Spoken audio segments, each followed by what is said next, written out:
এসআইআরে কি বলেছিল? বাংলাদেশি অনুপ্রবেশকারী রোহিঙ্গা ধরব। 58 লাখ বেরোলো, বিজেপি হিসাব দিতে পারলো না কোথায় রোহিঙ্গা কোথায় বাংলাদেশি। এবার বিজেপি কি করছে? যাদের নাম ম্যাপিংয়ে মিলে গেছে, প্রজেনি ম্যাপিংয়ে মিলে গেছে, এবার পাড়ায় পাড়ায় তাদের নোটিশ পাঠাচ্ছে, ক্যাম্পে ডাকছে। এবার বুঝুন, ওনার বাবা মার নাম তালিকায় উঠে গেছে, ওনাকে ক্যাম্পে ডেকেছে। পৃথিবীতে কোন অঙ্কে সম্ভব বাবা মা ভারতীয় তার ছেলে বাংলাদেশি? কোন অঙ্কে সম্ভব? এনআরসি করবে এরপর। এখন এসআইআরে দেখেছেন ক্যাম্পে হিন্দুও ডাক পাচ্ছে, মুসলমানও ডাক পাচ্ছে। হিন্দু বলে কি ছেড়ে দিচ্ছে? ছাড়ছে না। ওরম এনআরসি যখন হবে হিন্দুও জেলে যাবে, মুসলমানও জেলে যাবে। আর ভেতরে গিয়ে ভাববেন মুসলিম ভাইটাকে দেখে যে বিজেপিকে ভোট দিয়েছিলাম বেটা, ও জেলে যাবে বলে, এখন দেখি আমরা দুজনেই জেলে। আর বাইরে দাঁড়িয়ে কে হাসছে? নরেন্দ্র মোদী আর কৈলাস বিজয়বর্গী গুজরাটে বসে। এবার আপনারা একটা কথার উত্তর দিন। এই যে আপনার পাড়ায় পাড়ায় যাদের কাছে নোটিশ এসছে ক্যাম্পে যাচ্ছে, আপনারা তো চেনেন তাদেরকে। আপনারা বলুন তো, আপনার পাড়ায় যারা ক্যাম্পে ডাক পাচ্ছে তাদের মধ্যে কজন রোহিঙ্গা ডাক পাচ্ছে, কজন বাংলাদেশি ডাক পাচ্ছে? কারণ আপনি তো ওদের চেনেন। কারা ডাক পাচ্ছে? ধর্মবাদ দিন হিন্দু, ধর্মবাদ দিন মুসলমান, যারা ডাক পাচ্ছে তাদের একটাই পরিচয়, তাদের মুখের ভাষা বাংলা। এরা আবার হিন্দু হিন্দু ভাই ভাই জ্ঞান দেয়।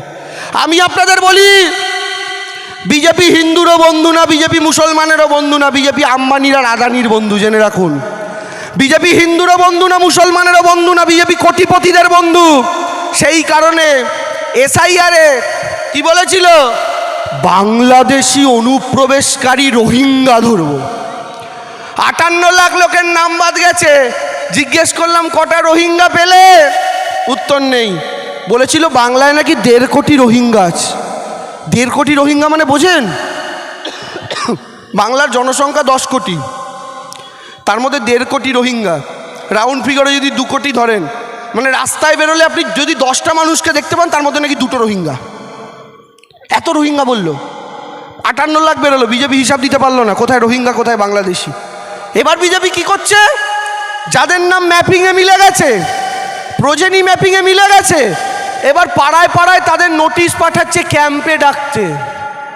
আপনাদের এলাকা থেকেও ক্যাম্পে ডাক পাচ্ছে তো? পাচ্ছে তো? আপনাদের মধ্যে কেউ ক্যাম্পে ডাক পেয়েছিলেন? কে পেয়েছিলেন? একটু হাত তুলবেন তো। আপনাদের মধ্যে কেউ ক্যাম্পে ডাক পেয়েছিলেন? হয়তো উনি পেয়েছিলেন, ওখানে গেছিলেন, কাগজ দিয়ে এসছেন। ঠিক আছে। 70 জনের 70 জন 80 জন করে ডাক পড়ছে ক্যাম্পে। 170 180 করে ক্যাম্পে, মানে আপনাকেও ক্যাম্পে ডেকেছে। আচ্ছা আচ্ছা, আপনার বাবা মার নাম উঠেছে? ওই তো উঠেছে তো। এবার বুঝুন, ওনার বাবা মার নাম তালিকায় উঠে গেছে, ওনাকে ক্যাম্পে ডেকেছে। পৃথিবীতে কোন অঙ্কে সম্ভব বাবা মা ভারতীয় তার ছেলে বাংলাদেশি? কোন অঙ্কে সম্ভব? কোনদিন হতে পারে? এবার আপনারা একটা কথার উত্তর দিন। এই যে আপনার পাড়ায় পাড়ায় যাদের কাছে নোটিশ এসছে ক্যাম্পে যাচ্ছে, আপনারা তো চেনেন তাদেরকে। আপনারা বলুন তো, আপনার পাড়ায় যারা ক্যাম্পে ডাক পাচ্ছে তাদের মধ্যে কজন রোহিঙ্গা ডাক পাচ্ছে, কজন বাংলাদেশি ডাক পাচ্ছে? কারণ আপনি তো ওদের চেনেন। কারা ডাক পাচ্ছে? ধর্মবাদ দিন হিন্দু, ধর্মবাদ দিন মুসলমান, যারা ডাক পাচ্ছে তাদের একটাই পরিচয়, তাদের মুখের ভাষা বাংলা। তারা অ আ ক খ পড়েছে, তারা আতা গাছে তোতা পাখি পড়েছে, তারা রবীন্দ্রনাথ পড়েছে, নজরুল পড়েছে, ডাক পাচ্ছে তারা। আর কারা ডেকে পাঠাচ্ছে? যারা গুজরাটে বসে আছে, যারা বাংলা ভাষা বোঝে না, যাদের বাংলা ভাষা বলতে গেলে 32 পাটি দাঁত খুলে আসে। এদের রাগ কেন বাঙালির ওপর? কারণ এই বাংলা স্বাধীনতা সংগ্রাম করেছে। কেন রাগ? কারণ যখন বাঙালি স্বাধীনতা সংগ্রাম করছে, তখন নরেন্দ্র মোদী পার্টির যারা তখনকার নেতা, তারা তখন ব্রিটিশদের দালালি করছে। বাঙালিরা যখন মারা যাচ্ছে, স্বাধীনতা সংগ্রামে লড়াই করতে গিয়ে শহীদ হচ্ছে, তখন নরেন্দ্র মোদীর পার্টির লোকেরা ব্রিটিশ সরকারকে প্রেমপত্র লিখছে। এরা এর জন্যই তো পশ্চিমবাংলার মানুষদের অপছন্দ করে, বাংলার মানুষদের অপছন্দ করে। তাই একটা শপথ গ্রহণ করুন, হিন্দু মুসলমান বাদ দিন, এই বাংলার মাটির সকল নাগরিককে একত্রিত হতে হবে। কারণ বাইরে থেকে বর্গি হানা হচ্ছে। ছোটবেলায় ঠাকুমা কবিতা শোনাতো, মনে আছে? ঘুম পাড়ানোর সময়, ছেলে ঘুমালো পাড়া জুড়ালো, বর্গি এলো দেশে, বুলবুলিতে ধান খেয়েছে, খাজনা দেব কি, সেই কবিতাটা শোনাতো ঠাকুমারা।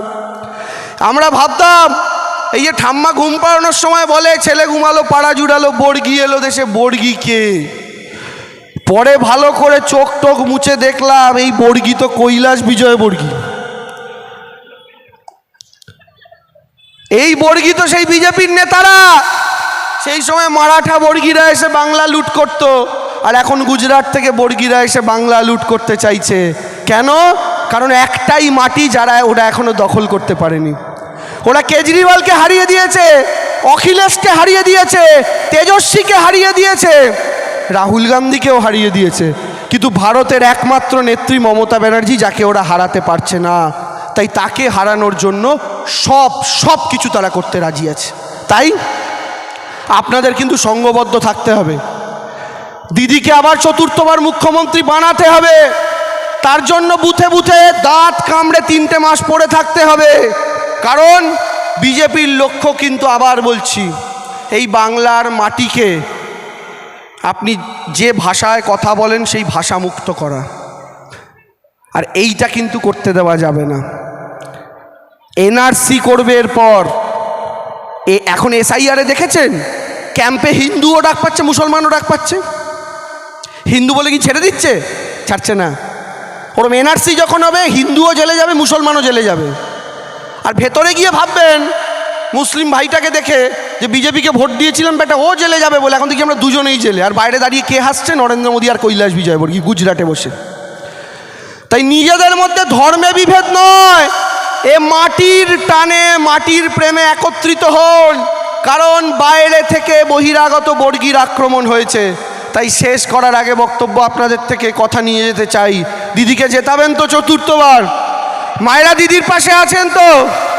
আর একটু গলার জোরে জানতে চাই, কাকিমারা কাকুদের সাথে ঘরে যে কথা বলেন, জেতাবেন তো দিদিকে? জেতাবেন তো? এবার গলার জোরে বলুন তো, মমতা ব্যানার্জি,